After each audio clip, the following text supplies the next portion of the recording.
Yo, what's up? Magandang gabi mga padre. Ngayon, nandito nga tayo sa bagong episode ng Anong Kwentong Hood Mo?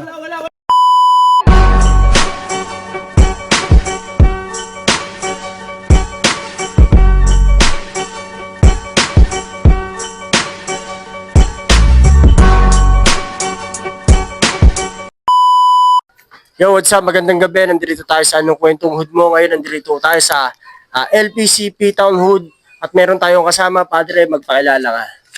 LPC, OG Shorty, ang P-Town Hood. Leading at the P-Town, also known with Pinoy Crip, homie get down straight from the hustlers, 18 state killers, we are the gangsters from the land of Pinagsama. There's a Lil G leading at the P-Town, also known with Pinoy Crip, homie get down straight from the hustlers, 18 state killers, we are the gangsters from the land of Pinagsama. Padre, anong kwentong hood mo? Nagsimula to sa 1994 sa Makati. Yung mga kuya-kuya namin, PWA sila nun. Pinoy with Attitude. Shoutout nga pala sa Pinoy with Attitude. Nagtayo sila ng CPC, LPC doon sa hood na yun, sa Makati. Then, inadapt namin dito yun. Bali, 1996, nagsimula kami dito magtayo ng LPC na click. Paano siya nabuo? Sino-sino yung mga nakasama mo? Kasama ko nun si OG Macray, Bad Smokers, tsaka si OG Hustler. Apat kami na nag-umpisa. Kaputukan ng mga gang.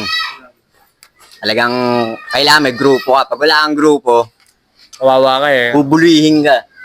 Totoo yan, totoo. Nagsimula kami nun, parami kami. Jumping dyan, jumping doon.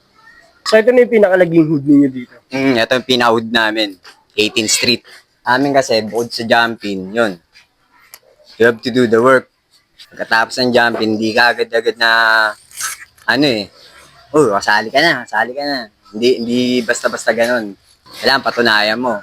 Do the work, ibig sabihin, either dyan, kasama sa buhay natin yan eh. Gagawin mo yan para sa sa click mo. Mga ganong senaryo. Kaso, nagsitanda na tayo. Tsaka, puro unite na mga gang ngayon eh. Iba na. Yeah? Nagsitanda na. Nagkaroon na ng responsibilidad.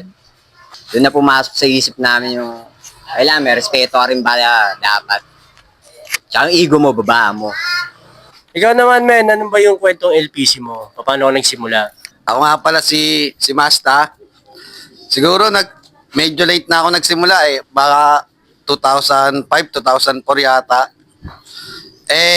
Sa street kasi namin, doon yung isang hood ng LPC. Sa Block 19 naman. Bale yung grupo doon, magpipinsahanin kasi. Marami din sila doon magpipinsan. Parang stronghold din ng LPC na grupo. Ikaw, men, anong kwentong LPC mo? Ramil nga pala ng LPC. Ganito, nung kabataan, may grupo na dito, yung mga nauna. Gaya nila Dudoy, nila Dahomey. Sinundan naman ito nila Shorty. Parang, syempre, mas ahead sila sa amin. Ngayon habang lumalaki kami bilang bata, na-adapt rin namin kung ano yung forma nila, datingan. Ganun naman ang uso dati, pag hip-hop eh. Hip-hop, gangsta, gano'n. Ayun, hanggang sa, syempre, habang tumatagal, araw-araw nagkakatambayan, natuto ng mga kung ano-ano. Ano naman, habang tumatagal, parang hindi lang pagtutropan eh. Parang mga utol ko na talaga yung mga yan. Ganun naman kasiguro kahit naman sino sa atin eh. Di ba? Sa lahat naman hanggang turingan talaga pamilya. Oo, diba? Sabi nga nila, if you ain't blue, then you ain't true. You can take the man from the streets, but the streets can take to the man. Parang kumbaga, hahanap-hanapin mo yung kalye, hahanap-hanapin mo yung mga kinalakihan mong Kung ano ka nung kabataan, parang ini-improve mo lang ngayon. Mas ginagalingan mo lang yung tira ngayon. Kumbaga, hanap buhay. Ganyan. Tsaka iba na kasi yung ngayon, yung era ngayon kaysa dati. Kasi dati talagang magulo. Padre, ikaw naman tatanungin ko anong kwentong LPC mo. Yan. Shoutout nga pala sa mga tropa dyan. Ako nga pala si Ash. Bali, nagsama-sama kasi kami. Para magkakabata lang kami. Hanggang sa, sabi nga ng kuya neto, tsaka ng chewing ko, na bakit di nyo nalang buuin yung LPC. Para magkaroon tayo rito ng food sa Pinagsama. Hanggang sa magkakasama lang kami, tinitingnan lang namin yung mga CPC noon kung paano pumorma. Tingin-tingin lang kami sa kanila. Yung lumalapag na rin kami sa mga ibang lugar. Punta kami ng Pembo, Poblasyon, Makati. Tapos, ginawa namin, magpakalbo kami lahat para gusto namin yung mapapansin kami.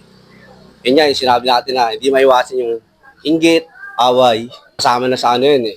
Diba? Gangsta life yun eh. Gangsta, diba? Gangbang, hassle, Po kami lahat nun. hindi mo maiiwasan. Pagtatambay kami ng kanto, ayan yung mga kalbo.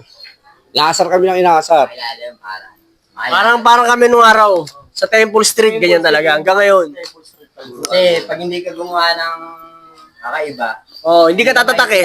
Hindi ka tatatak. tatak. Kailangan gumawa ka ng kakaiba para tumatak ka. Hanggang sa ngayon pa naman, solid kami kahit pa paano.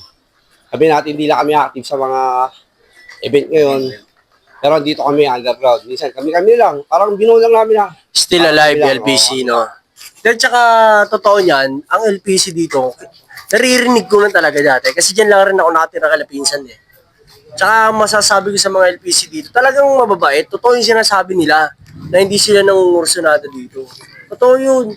Kasi, di ba, men tayo nagkikita. O nga, syempre, gangster eh, di ba? Ang lakad ba, may mga pakpak pa sa likod ng araw eh.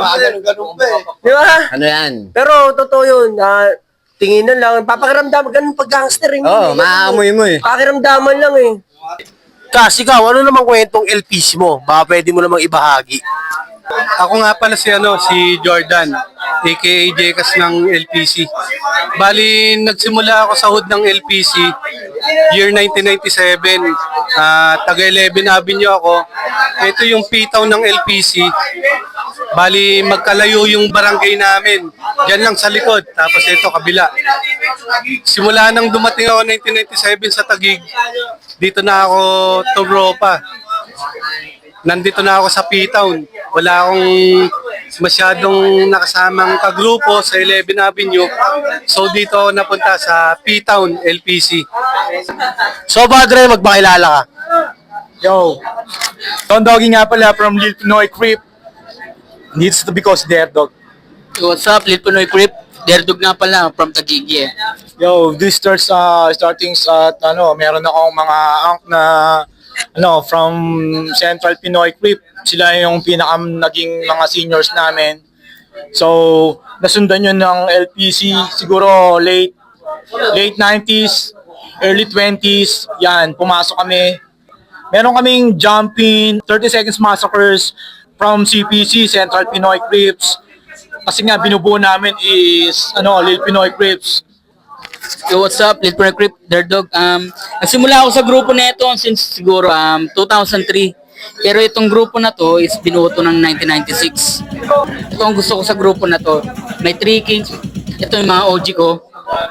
Parang OG ko sila, nire-respeto ko. Parang sa amin, tinama itong mga tropa ko. Ayaw nila silang, para sa akin ayaw silang tawaging homeboy. What's up, homie? Bumili ka ng ganyan. Wala, respeto lahat. Pantay-pantay kami sa grupo. And then number 1, para sa gang na to, sa amin, wala pang namatay. Para sa akin, the best. Kaya simula pagkabata hanggang ngayon, still matatag. Sa LPC, kasi kami, tropa-tropa lang kami. Samahan lang. Lahat na nangyari sa buhay namin, si Shorty ang gumawa. Oo. Respect, Shorty OG. Bilang mas nakakatanda ngayon, ano yung pwede niyong ipayo sa kabataan? Mapapayo ko sa mga kabataan ngayon, magkaroon kayo mabuti. Kahit yung mga ghetto kayo, tuparin nyo pa rin yung mga gusto nyo. Huwag nyo i-down yung sarili nyo. At yung pagiging ghetto, is passion lang yun. Ng kabataan natin ngayon. Mag-aaral kayo ng maayos, yung mga magulang nyo, sundin nyo rin. Kahit ghetto kayo. Taasan mo ang respeto mo, babaan mo ang pride mo sa mga kabataan yun. Siguro mapapayo ko sa mga kabataan ngayon, sa mga G na sumisibol pa lang ngayon. Unahin nila yung respeto, sa mga kakilala nila na mga nauna. Respeto sa nauna. Disiplina. Payo ko lang sa kanila, maging sumunod sila sa mga magulang nila. Prioritize nila yung pag-aaral nila. Pag-aaral. In real life, pare, mas gusto yung title ka kaysa sa ghetto proud. Pwede pa rin naman yung pagiging gangsta hanggang sa habang buhay yan. Passion yan eh. Diba? So, pag-aaral sila mabuti, ito pa rin nila yung pangarap nila. Huwag sila maging pagpabigat sa mga magulang nila habang buhay.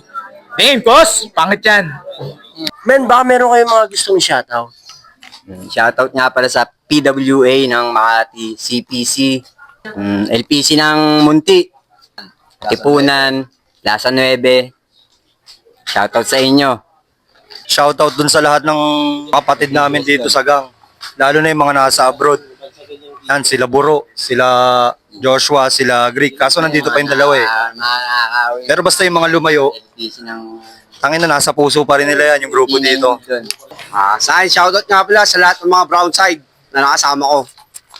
Solid kayo kahit ako lang mag-isa. Respeto nyo ako. Nagdadala ako ng brown. Mga TBS din nga pala ng Diego Silang. Nga pala, Eh, mga Cripsidas TBS, din. Cripsidas, Ito, MRB. Saka mga BDC ng MR. PDC ng MRB. Rest in Saka peace nga pala kay OJ Edmund. Ano nga pala? Sa inyo men, Temple Street. Solid. Napakaangas. Tsaka rin pala sa mga classmate namin dati, mga Asian Boy Creep. What up, G? O, shoutout sa lahat ng gang na mga binabanggit namin. Shoutout sa inyo. Pati sa Shoutout. mga Respect sa inyo, men. Pratman, yung mga Taogama, M5. Yes. Shoutout Respect sa inyo. mga Respect. OG, homies. Manatilihin nating ligtas sa Respect sa inyo. kalsada. Leading at the beat, ang usunong Pinoy Clip, humiget down straight from the hustlers 18 state killers, we are the gangsters from the land of Pinagsama. There's a Lil G leading at the beat, ang usunong Pinoy Clip, humiget down straight from the hustlers 18 state killers, we are the gangsters from the land of Pinagsama.